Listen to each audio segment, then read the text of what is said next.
이름은 한석호라고 하고요. 노동운동만 쭉 했습니다. 80년대 이 세상을 바꿔야겠다는 생각을 하고 학생운동을 하다가 노동운동을 했는데 체제를 뒤엎는 게 목표였습니다. 이 자본주의 체제로는 안 된다. 그래서 자본주의 체제를 끝장내고 노동자 계급이 주인인 사회주의 권력을 만들어야 된다는 생각으로 운동을 시작한 사람입니다. 그래서 그 체제를 전복하는데 조금이라도 힘이 된다면 열심히 싸우겠다고 생각을 하고 했던 주요한 역할이 화염병 쇠파이프였습니다. 지금이야 뭐 화염병 쇠파이프 뭐 집회에서 나올 일이 없는데 한때는 쇠파이프 화염병 짱돌이 없으면은 노동조합 대의원대회조차도 사수할 수 없을 정도로 탄압이 있던 시절이었는데 그거 담당을 했었는데 어떻게 하다 보니까 정말 그 화염병 쇠파이프하고는 완전히 180도로 다른 이런 이제 주장을 이런 운동을 펴게 됐습니다. 그렇게 된 것들을 이제 좀 얘기를 드릴 텐데요. 현재 풀빵에서 공동운영위원장 역할을 같이 맡고 있습니다. 공동운영위원장 한 분은 그 화섬식품노조 임용국 사무처장님이라고 있는데 같이 이제 공동운영위원장을 맡아서 풀빵을 끌고 나가고 있는 역할을 하고 있는데요. 노동공제운동 이 노동공제운동을 한국에서 제대로 한번 운동답게 펼쳐보자라고 하면서 그 전에 노동공제 아까 우리 앞선 강의에서도 얘기했지만 이 풀빵이 있기 전에도 공제는 있었습니다. 우리 함께라든가 자활 그리고 개별 노동조합들이 공제를 하는 경우도 좀 있었습니다.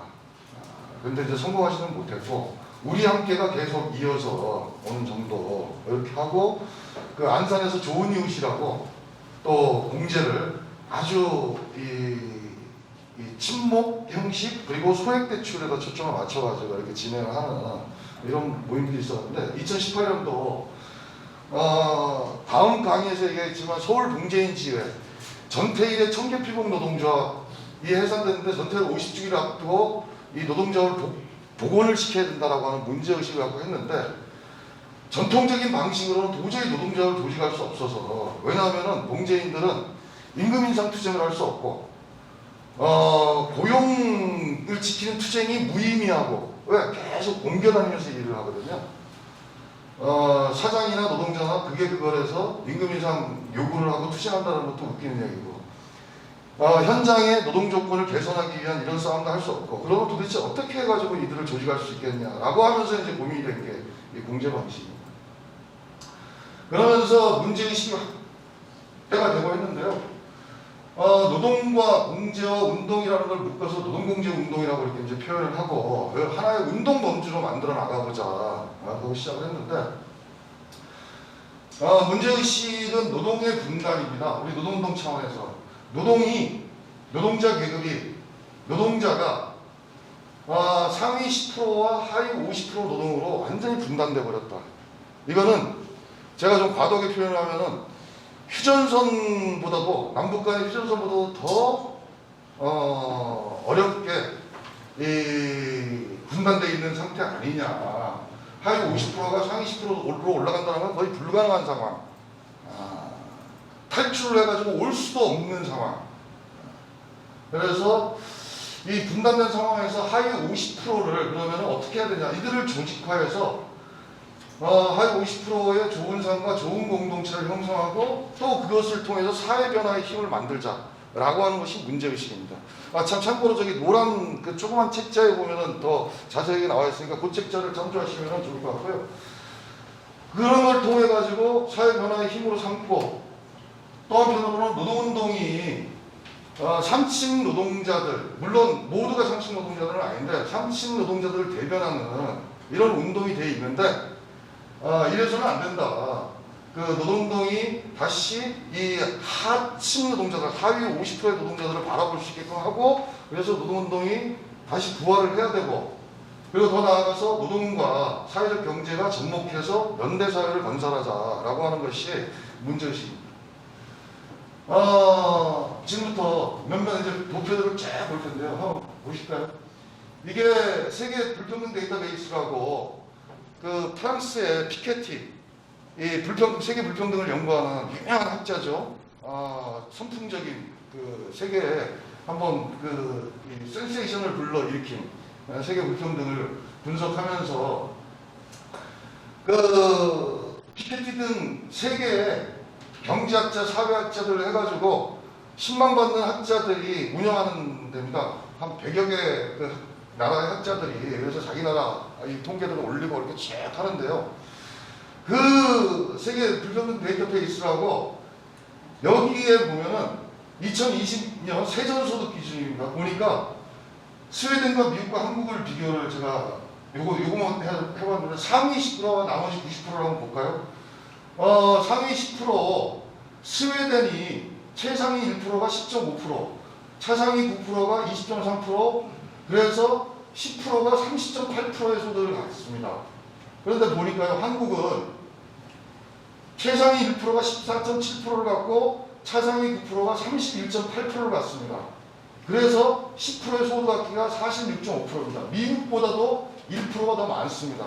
상위 10%의 10대 90의 소득 불평등은 세계의 대표적인 불평등 국가라고 하는 미국보다도 더 높은 이런 상황이 되어 있습니다. 자, 근데 더 충격적인 것은 스웨덴이 상위 10%가 30.8% 소득인데 한국이 31.8%입니다. 차상위 9%만. 즉 최상위 1%, 우리 최상위 1%가 이 정도 된다는 걸 다 세계적으로 인식을 하잖아요. 근데 차상위 9%의 소득이 스웨덴의 상위 10%보다도 30.8% 높다. 이거 푸는 방법 간단하다고 보는데 그러다 보니까 이제 한국은 여기 16.0%, 하위 50%가 전체 소득의 16%를 먹고 이걸로 나눠 먹고 사는 거예요. 자, 그러면은 이 문제를 풀기 위해서는 스웨덴처럼 최소한 이 정도 가자 하면 뭐 어렵지 않지 않습니까? 최상위 1%의 소득을 4.7%, 한 5% 정도 줄이고 차상위 9%의 소득을 10% 정도는 줄이면 돼요. 그럼 되잖아요. 아주 쉽잖아요. 그렇게 줄이면은 우리도 저 북유럽 스웨덴 정도의 평등한 정도 수준을, 완전한 평등은 아니지만 옛날 소비에트라든가 뭐 이런 식의 그 마르크스가 얘기하는 그런 정도의 평등은 아니지만 최소한 북유럽 정도에 할 수는 있다. 그런데 이렇게만 쉽게 생각하면 얼마나 좋겠습니까? 그럼 벌써 문제들 푸는 방향이라든가 사회적 흐름이라든가 쉽게 만들어질 텐데 한번 볼까요? 이게 한경련, 그러니까 전경련 산하의 한국경제연구소 한경련 통계인데요. 2018년도 한번 볼까요? 소득분위, 그러니까 노동자들만의 그 소득 격차입니다. 그 당시에 2018년도 제일 오른쪽에 연봉 하한액을 보니까요. 상위 10% 노동자들만의 상위라든가 농민 이런 걸 다 빼고요. 자본가도 빼고 보니까 6,950만 원이면 상위 10%에 들었어요. 그런데 보니까 그 하위 30%의 그 하위 20%의 최고 임금이 1,888만 원, 즉 30%의 3분의 2의 최하 임금이 이제 1,888만 원인데 이게 그 당시 최저임금액이거든요. 자, 이 최저임금액하고 6,950만 원하고 하한액 비교를 해보세요. 이런 격차가 이미 벌어지는 상황. 우리 주변의 노동자들 임금이 어떻게 되는지 한번 판단하시면서 이거를 들으시면 될 거예요. 여기 6,950만 원 가만히 보니까, 그리고 5,062만 원만 그 당시 넘은 걸 보니까 이게 상위 20%에 드는데 양록총 조합원의 70% 이상이 여기 들더라고요. 이 문제를 쉽게 31.8%의 소득 점유율을 20.3%로 줄이는 것을 풀지를 못하는 이제 상황이 벌어지는 거죠. 여기가 줄여야 되거든요. 더 이상 올리지 않아야 되거든요. 그래야지 한 20년, 30년 후에 여기 하위 50%가 따라잡을 수 있거든. 이런 문제가 이제 발생이 된 겁니다. 국세청 통합소득 기준으로 볼까요? 이거는 그 2020년 기준인데 국세청 통합소득 기준에 보니까 제일 오른쪽에 2020년 봅시다. 1인당 소득 경계값을 보니까요. 상위 0.1%는 10억을 벌어야 돼요. 1년에 소득이 통합소득 기준입니다. 여기에는 임금소득, 뭐 이자소득, 그 다음에 주식소득 뭐 이런 다 소득 들어가는 국세청에 잡히는 그 기준인데요. 보니까 10억, 0.1%는 우리하고는 뭐 som하니까 놔두고 상위 1%가 1억 7,636만 원이에요. 이거 양로총 조합원에도 1억 7천 받는 조합원들이 있거든요. 조중동이 맨날 현대자동차 까고 있는데 현대자동차는 이제 1억에서 지금 오히려 떨어졌어요. 현대자동차 노동조합에서 이거 우리 너무 많다. 몇 년 전부터 하우상가이라든가 이런 거 하면서 떨어졌는데 그런데 다른 데들 근데 어디라고 얘기하면 또 이게 막 할 거니까 어디라고 얘기는 안 하는데 우리 노동자들 중에 양로총 조합원 중에 상위 1%에 들어가는 노동자들이 꽤 있습니다. 여기에 근접하는 노동자가 꽤 있습니다. 상위 5%는 9,934만 원이면은 상위 5%에 들어갑니다. 이 사회에. 그러면 어떤 데들이 이렇게 받을 거라는 것들 막 떠오르잖아요. 그리고 7,634만 원이면은 상위 10%에 들어갑니다. 자, 그러면은 밑에 계를 올려주면 되지 않겠냐. 16%밖에 소득을 점유하지 않는 그 하위 50%의 소득을 올려주면 되지 않겠냐. 이렇게 생각을 하는 게 그동안의 우리 노동운동이었습니다.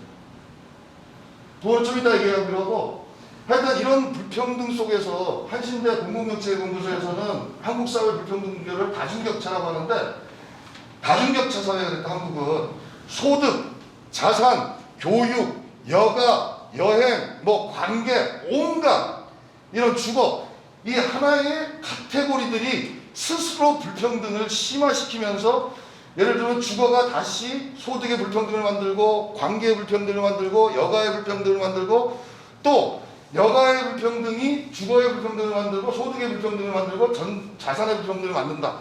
모든 이 불평등 고리들이 연결되어 있다. 이렇게 설명을 합니다. 실제로 그런 것 같습니다. 그래서 보니까 월평균 소비 지수를 보니까 그 5분위 이거는 이 20% 소득 20% 기준 20%씩 끊어가지고 이렇게 보니까 최상위 20%가 와 하위 40% 그러니까 여기 1분위는 빼고요. 여기 실업자도 있고 노인들도 있고 해가지고 빼서 2분위하고만 비교를 해봤는데 여기에 의류 신발부터 교육까지 이렇게 격차가 나오고 실제로 학원에 다니는 교육 여기 3.9배로 나오는데 이거는 평균에서 그런 거고 안 보내는 애들도 많으니까 실제로 하면은 훨씬 더 보내는 데 있어서는 격차가 나요. 그 다음에 부모의 소득분위기와 교육진흥을 보니까 5분위를 100으로 했을 때 4년제는 이렇게 90, 77, 59, 44 이렇게 또 떨어져 나가는. 그 다음에 학력별 임금격차를 보니까 대졸 이상의 상위 25%, 그러다 보니까 대졸 이상의 하위 25%는 3천만 원, 3,026만 원인데 상위 25%의 고졸 이하는 3,800만 원. 즉 대졸 이상의 그 하위 25%의 대졸 이상이 그 상위 25% 고졸 이하보다 임금이 적은 이런 수준. 이 노동자들은 방송사에 가면은 수두룩합니다. 방송사 비정규직 노동자들이 대체로 지금 젊은 청년들은 다 대학 나왔거든요. 1,800만 원에서 2,000만 원 받으면서 일을 하고 있습니다. 그런데 거기에 정규직들은 1억이 넘습니다. 제 나이 또래 되면 한 1억 5천에서 2억 가까이 받습니다. 저도 그 나이로 치면 이제 59이니까 만으로 내년이면 정년 아니고 내후년이고 하여간 그런 상황들이 좀 벌어지는 상황이고 그다음 기업 규모 연령별로 봤더니 자 우리나라 중소기업으로 들어가서 대기업에 못 들어간다는 거 다 아시죠? 물론 특이한 중소기업들이 있습니다. 그 의약을 개발하고 막 이런 중소기업들은 뭐 대기업에 버금가는 이런 건데 전체적인 평균으로 봤을 때 중소기업에 들어가가지고 대기업으로 정년퇴직하기 어렵다라고 하는 거 다 알고 계시는데 한번 볼까요? 얼마나 차이가 나는지. 2019년 기준인데 그 40대 때 대기업과 중소기업 10년 동안 임금격차가 4억 2천이 납니다. 그리고 50대 때는 4억 9천이 납니다. 즉 중소기업의 40살부터 해가지고 정년퇴직까지 이렇게 딱 하잖아요. 그러면은 10억의 임금격차가 납니다. 이게 한국 사회의 노동의 소득 격차. 자, 이거는 그냥 넘어가도록 하겠습니다. 기업 규모별 평균 국제 비교가 있는데 한국은 형편이 없습니다. 이건 그냥 자료를 보고 넘어가시고요. 그래서 그동안 저 같은 노동운동가들은 뭐라 그랬냐면은 이런 문제들을 쭉 하면서 재벌 사내유보금으로 해결하자고 이런 얘기를 했었거든요. 근데 보니까 2020년도 30대 재벌 사내유보금이 1,045조 원이에요. 1,000조 원이에요. 이거를 몽땅 몰수해가지고 재벌 사내유보금 몽땅 몰수할 수 없거든요. 그런 거 다 빼고 거기에는 이미 그 투자된 비용이라든가 이런 것들이 많습니다. 이거 현금이 다 아니고요. 그런데 그거를 그냥 몽땅 다 뺏는다고 그냥 무식하게 뺀다고 쳐가지고 하면은 1,045조 원인데 이거를 연소득 3천만 원 이하, 아까 하위 50%가 연소득 3천만 원 이하거든요. 이들에게 1천만 명이 나눠주면 1억 450만 원 돼요. 이거 나눠주니까. 그러면은 5천만 원씩 해가지고 한 2년 정도는 채워줄 수 있어. 그러면은 상위 10%가 얼추 비슷해져. 2년 후에는 없어져요. 재벌 산업이건 몽땅 다 없어지는 거죠. 2년 후에는 그러면은 2년은 그렇게 해가지고 채워졌다고 치고 2년 후에는 어떻게 할 거냐 이 문제가 생기잖아요. 재벌 사내유보금으로 노동 분단을 해소할 수 있는 방법은 없다라고 하는 거. 두 번째, 재벌 총수 일가 주식으로 해결하자. 그동안 노동운동이나 이 사회나 진보 진영이라든가 모두들이 맨날 1대 99를 얘기하고 최상위 1%가 소득을 너무 많이 가져간다고 얘기를 했었어요. 그런데 최상위 1%로 이제는 얘기를 하기가 난처한 상황이 된 거예요.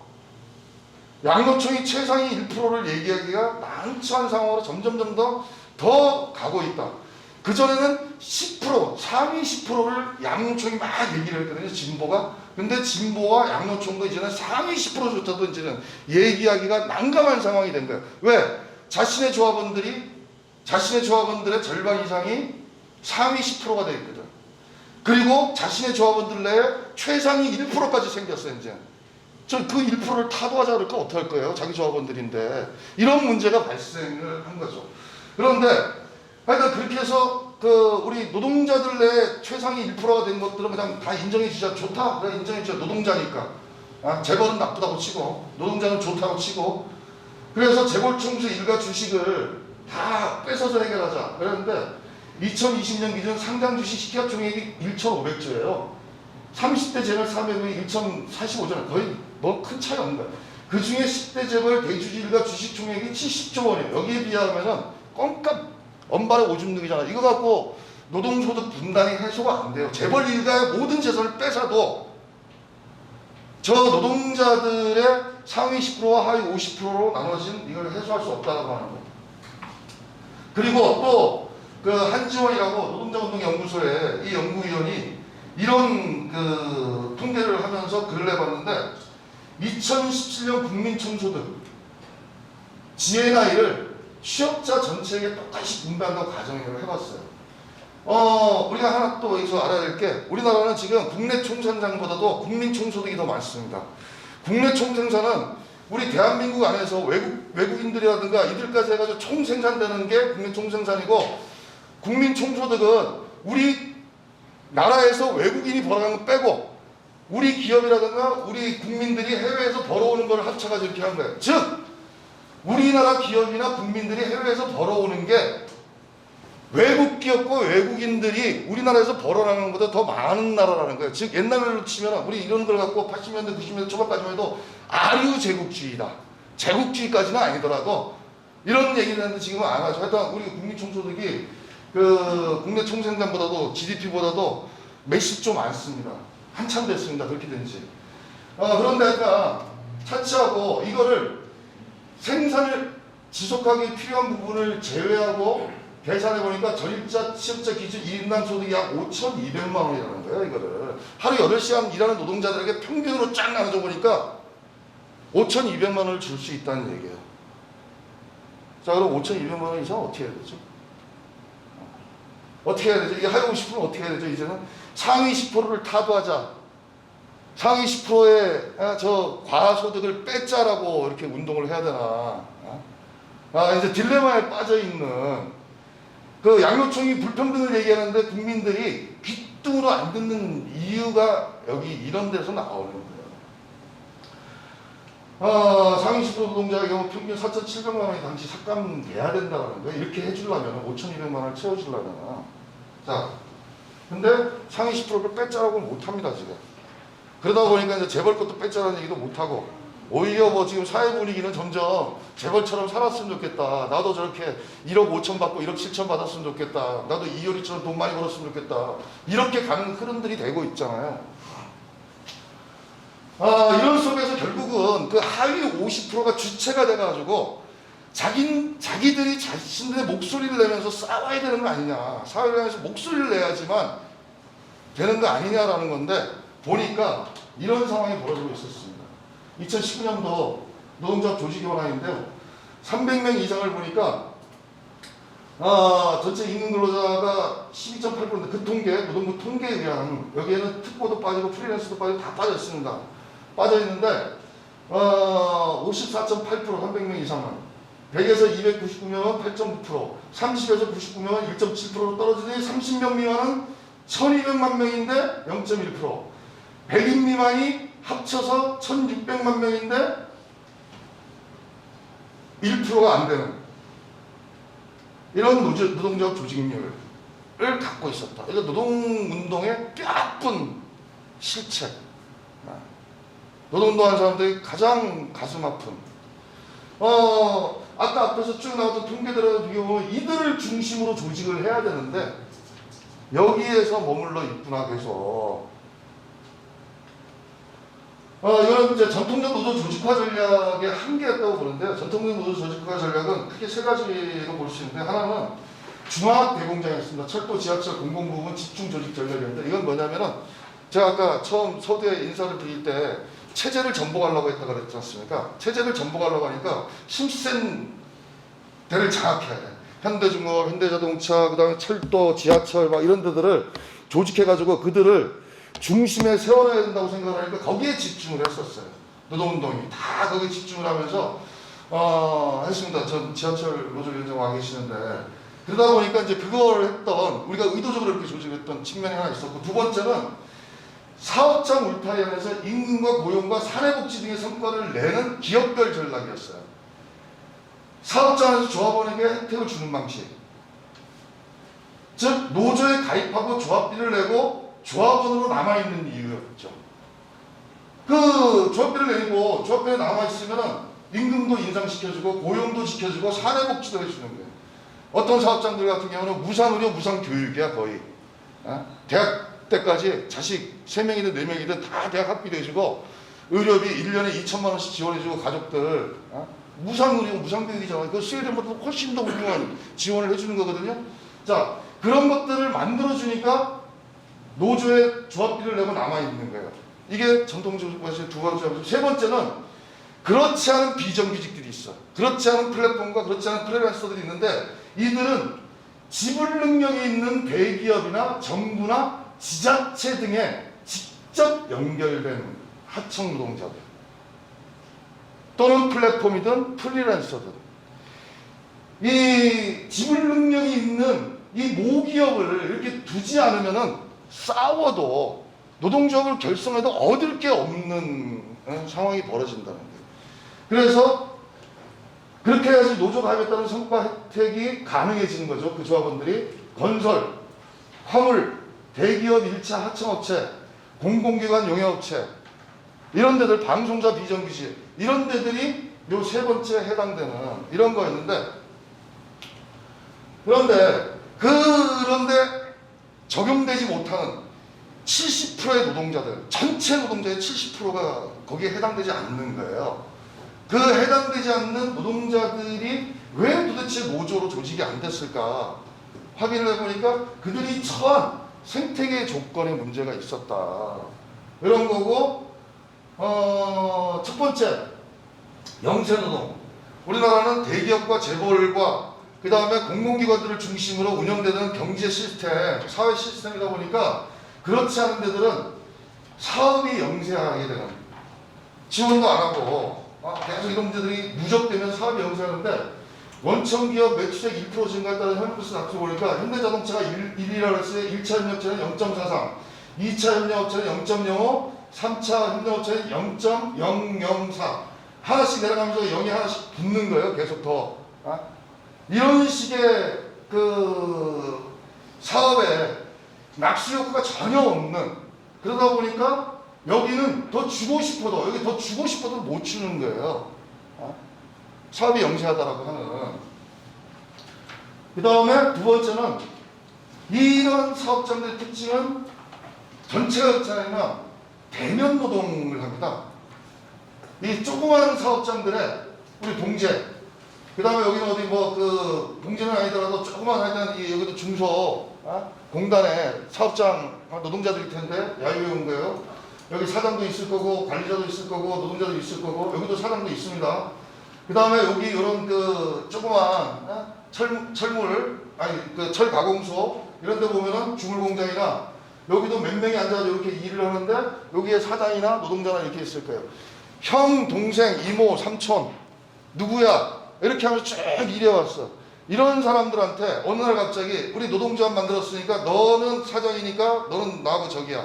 너 내 임금 인상을 올려줘. 이게 불가능한 구조. 사업이 영세한 속에서의 관계가 친밀한 이런 데들은 그런 문제 있으면 그냥 내가 그냥 옮기고 말래.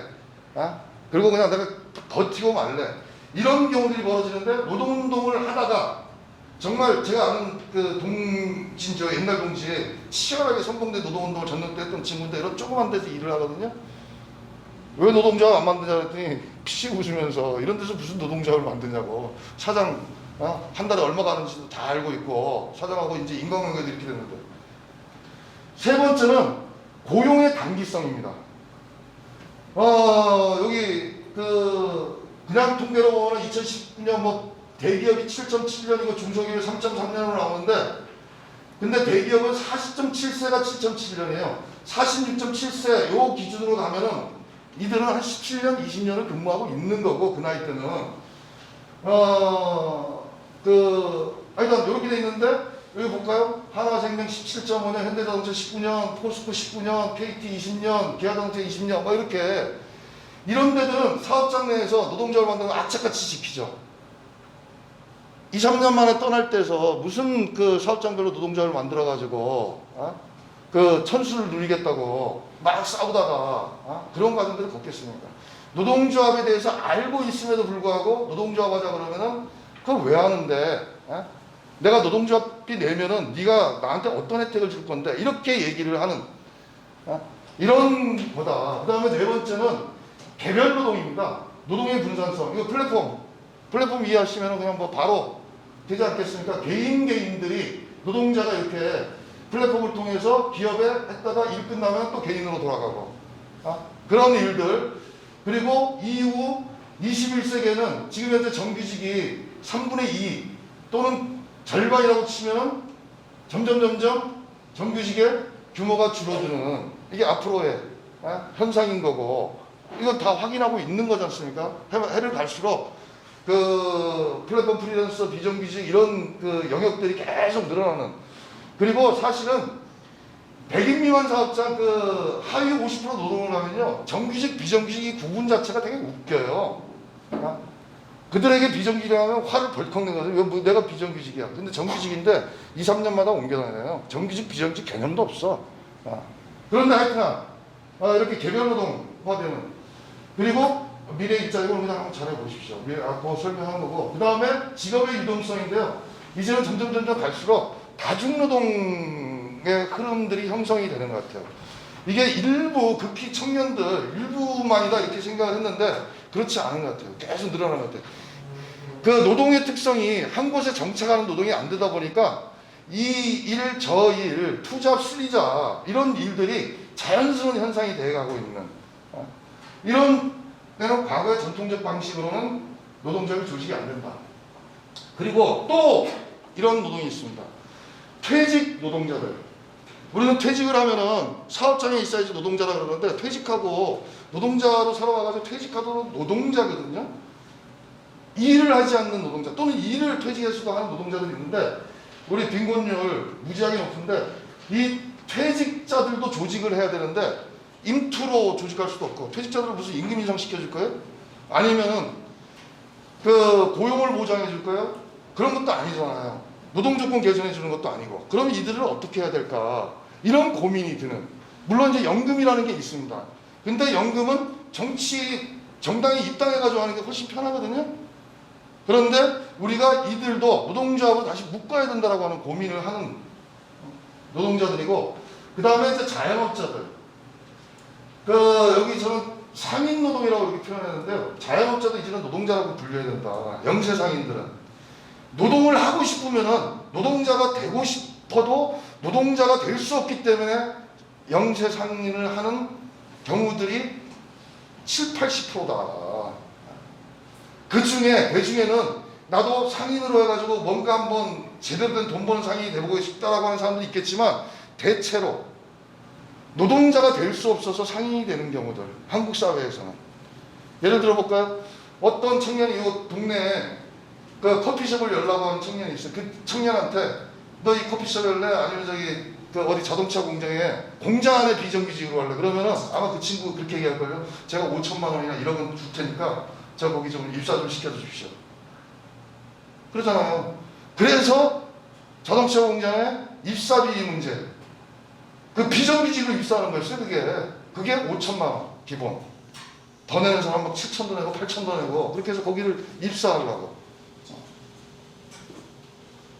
자, 이런 속에서 이제 그 절반의 노동은 그런 조건인데, 도대체 너네들 노조를 해라, 아니면 노조가 아닌 좋으니까 유니언을 하든 뭘 하든 뭘 해라, 뭉쳐가지고 뭘 해라라고 얘기를 하는데, 이들에게 그러면은 뭉치게 할 수 있는 요건이 뭐냐? 뭘 해야지 이들에게 뭉칠 수 있냐?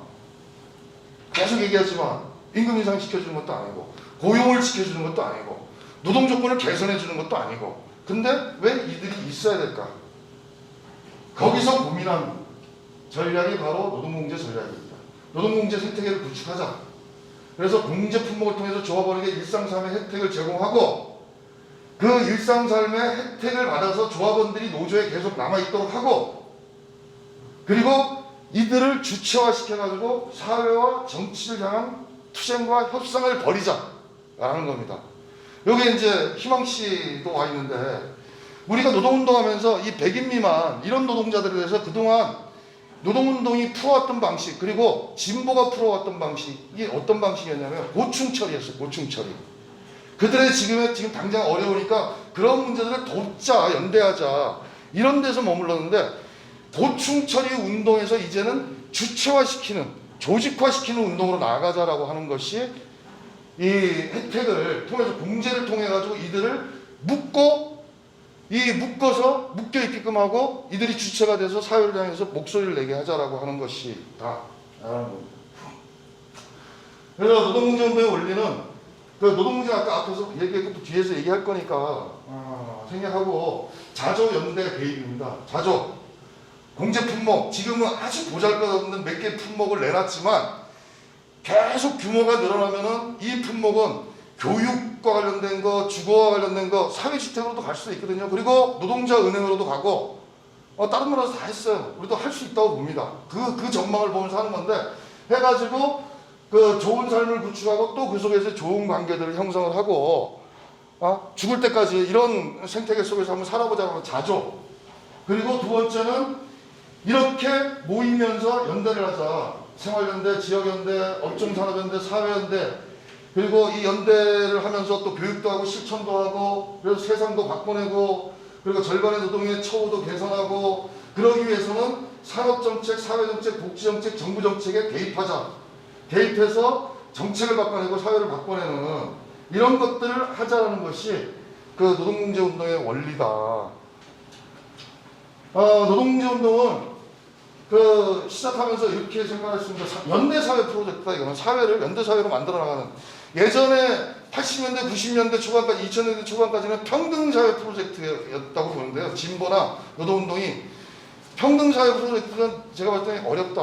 아까 말씀드렸지만 양노총 조합원들의 상당수의 임금을 더 이상 인상시키지 말라, 내지는 내놔라라고 해야 되는데, 그 그건 불가능할 것 같아요. 여기 중에서도 제가 봤을 때 3천만 원 이상 받는 사람들은 이 상위 50%에 들거든요. 더 이상 임금 올리면 안 되는데 끊임없이 자기 임금 올리려고 혈안이 돼 있잖아요. 우리들 스스로들이 다. 그 밑에는 그런 상태고, 그 다음에 우리나라 국가 총부에 입각하면 그렇게 빠르게 안 되는데, 근데 우리는 계속 1억을 보고 2억을 보고 자꾸 올라가는 이 사회가 됐단 말이에요. 이런 사회 속에서 다시 80년대식으로 평등주의로 가자, 평등사회로 가자고 해가지고 이거는 불가능한 상황이 돼 있다. 연대 대신 위에는 천천히 올라가고 아래가 더, 그러니까 지금까지 상위 10%가 토끼띠을 띄었다 그러면은 임금 인상에 있어서, 소득 인상에 있어서 이제는 상위 10%가 거북이 걸음을 하고 하위 50%가 토끼띠을 하도록 하자. 그동안 거북이 걸음을 했던 30년 동안 이들의 임금과 소득을 토끼띠으로 바꾸고 이렇게 하는 프로젝트, 그런 프로젝트인데 그런 속에서의 당사자들을 주체로 세워가면서 노동운동과 시민사회운동, 사회적 경제, 그리고 시민과 기업, 정부, 지자체, 국회까지 이 연대를 할 수 있는, 예를 들면은 여기야 뭐 좀 이따 설명할 건데 넘어가면서 하겠습니다. 하나씩. 주체는 1, 첫 번째 절반의 노동 당사자들이다. 진보든 보수든 누구도 그 소외된 1,500만의 사회적, 경제적, 정치적 권리를 대신해주지 않는다. 대신해주지 않습니다. 저는 단호하게 그렇게 생각합니다.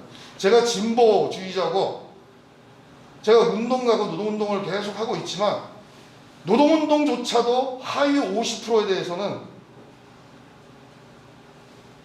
최선의 풀어야 될 문제가 아닙니다.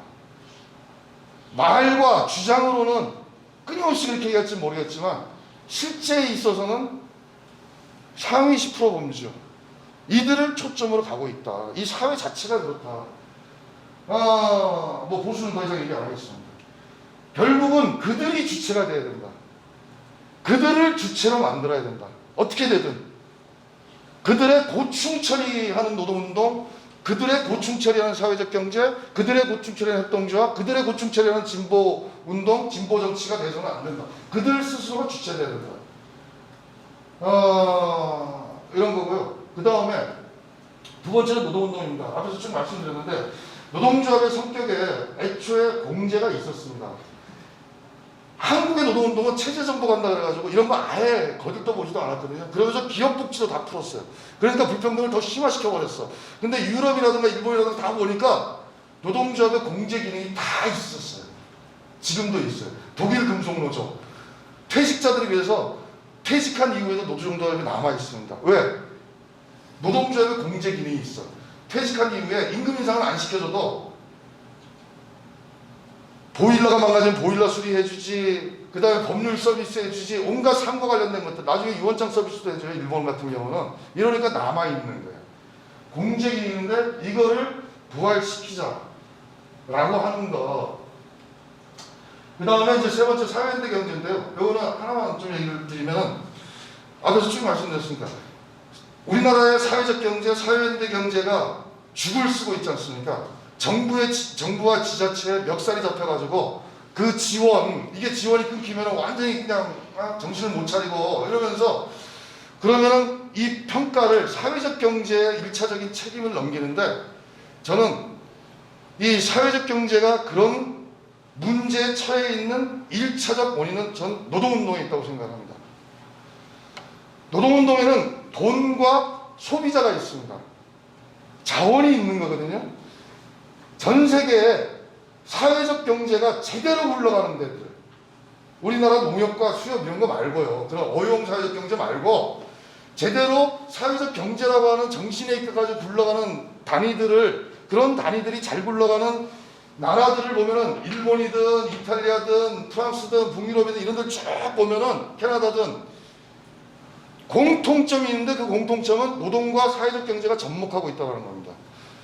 사회적 경제에 돈이 없어 쩔쩔매잖아요. 우리 노동에 지금 은행에다만 잡혀있는 기금, 그러니까 조합비라든가 이런 거 빼고요, 매달 돌아가는 이런 거 빼고 그냥 기금만으로 노동조합들이 갖고 있는 거, 은행에 잡혀있는 거, 저는 제대로 안 해봤지만 제가 추산하기로 한 1조 정도가, 노동조합 돈 되게 많습니다.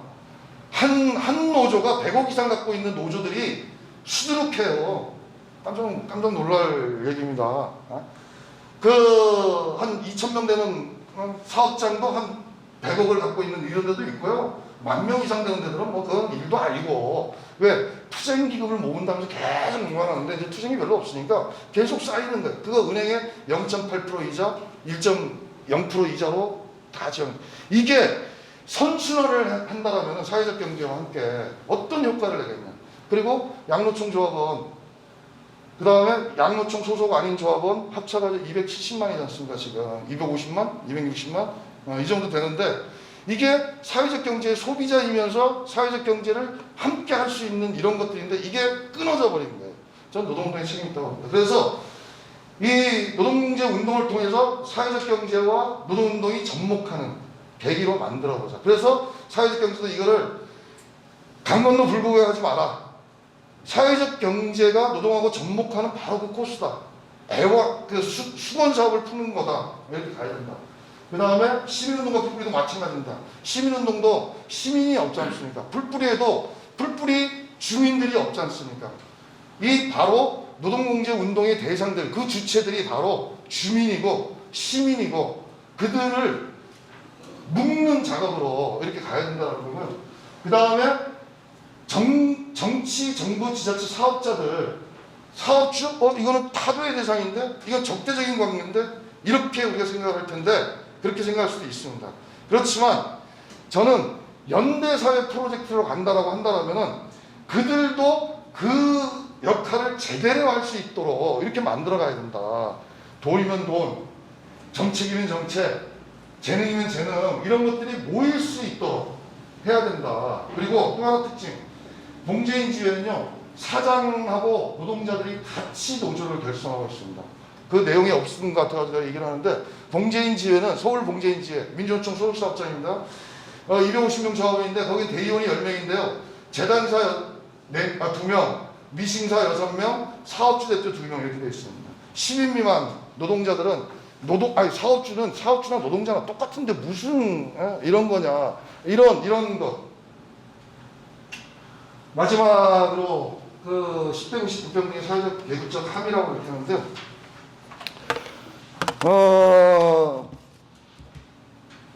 이 자본주의 초창기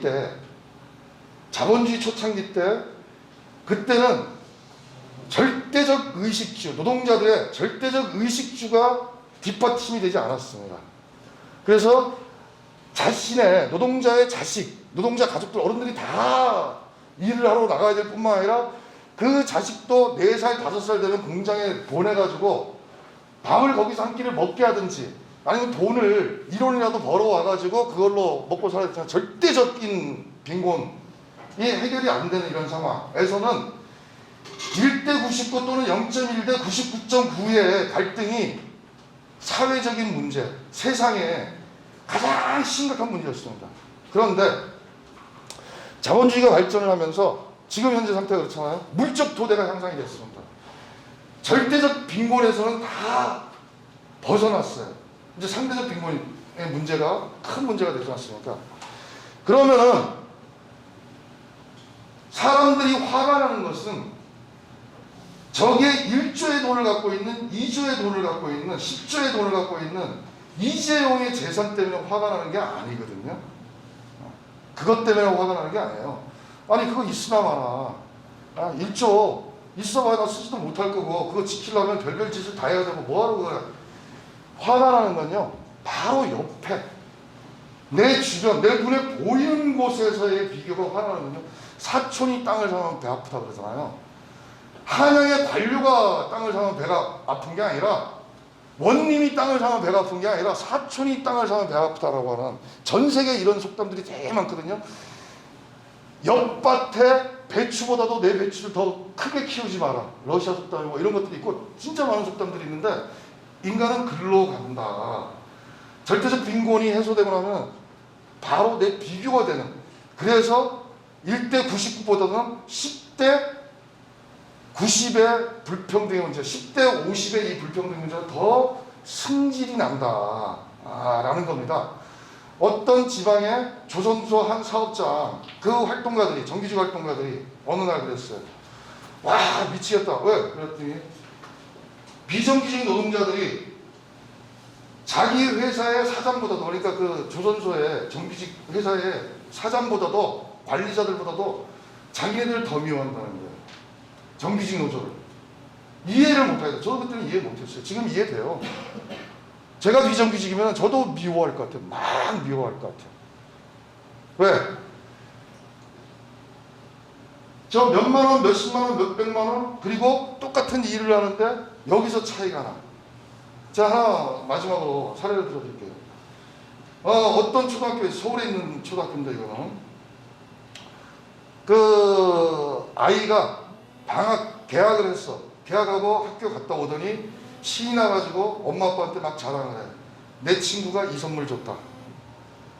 그 이 아이에게 선물을 준 그 아이는 해외여행을 갔다 온 거야. 여기는 못 갔거든. 그 아이는 해외여행을 자주 가. 근데 여기는 못 갔고 자기 친구한테 선물이라고 받아온 거야. 이 엄마 아빠가 이 선물을 확 팽개칠 수는 없잖아요. 우정 참 좋은 친구다. 근데 속에서는 너무 가슴이 아픈 거야. 그 친구 애는 해외 갔다 와가지고 그래서 해외에서 뭐 했다 하고 이러고 그리고 선물도 사와가지고 지 친구라고 신경 써서 선물을 사다 줬는데 이 엄마 아빠는 막 가슴이 막 아픈 거지. 이 애는 내 자식은 언제 한번 해외여행 한번 데리고 갈까. 저 하위 50% 3천만 원 못 받는 노동자들 중에 요거부터 하위 50% 3천만 원 못 받는다 그러면 아직도 한국 사회에서는 무슨 그리고 머리로는 이해하는데 절대로 그걸 이해를 못해요. 지난번에 왜 4차 재난지원금인가요? 그 88%까지만 주고 12% 안 줬잖아요. 난리였잖아요. 내가 봤을 때 상위 10% 이상인데 그 사람들은 자기는 하위 50% 수준이라고 생각하는 거야. 아니면 중위소득 정도라고 생각하는 거예요. 우리 한국 사회가 그런데 우리 노동자들의 50%를 차지하는 연소득이 3천만 원이 안 되는 그 노동자들의